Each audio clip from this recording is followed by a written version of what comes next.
سلام و درود. آقا راست میگن که آدم باید اول نیاز داشته باشه بعد بره دنبال راه حلش. واقعیتش این بود که من یه وایسی میخواستم بفرستم و جایی استفاده کنم که هر جوری ضبط میکردم یه نویزی داشت، به دلم هم نمیشست. حالا ما اومدیم چیکار کردیم؟ از چند تا از بزرگوارا پرسیدیم، بازم اونی که میخواستیم نشد. سر همین رفتیم تحقیق کردیم، به نرم افزار ادوب ایودیشن رسیدیم. بهتون اینجا یاد میدم که شما هم بتونید اگر این مشکل خوردید راحت این مشکلتون رو حل کنید. چطوریه؟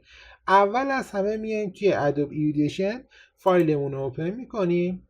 حالا اون نمونه ای که میخوایم، مثلا من اینو ضبط کردم، اینو باز میکنیمش. اول صداتون یه قسمت خالی بدید به خاطر اینکه نویز محیط شناسایی کنید. ما میایم این قسمت نویز رو سلکتش میکنیم، بعدش راست کلیک میکنیم و کپچر نویز پرینت رو میزنیم.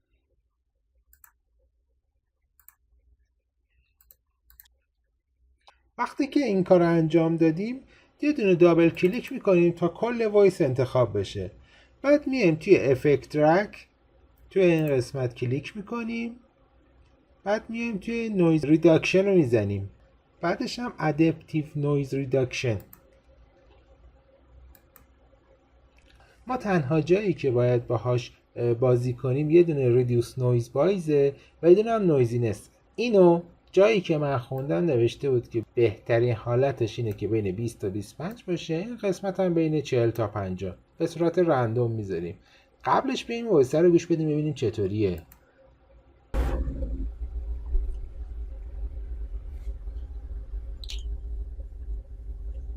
سلام و درود. این یه تست هستش برای اینکه آموزش نویزگیری رو شروع کنیم. موفق باشید. الان من میام اپلای میزنم تا این تغییرات اعمال بشه. حالا گوش کنیم.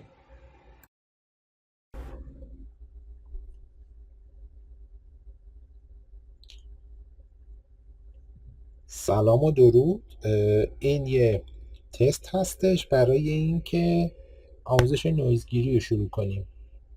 موفق باشید. موفق باشید.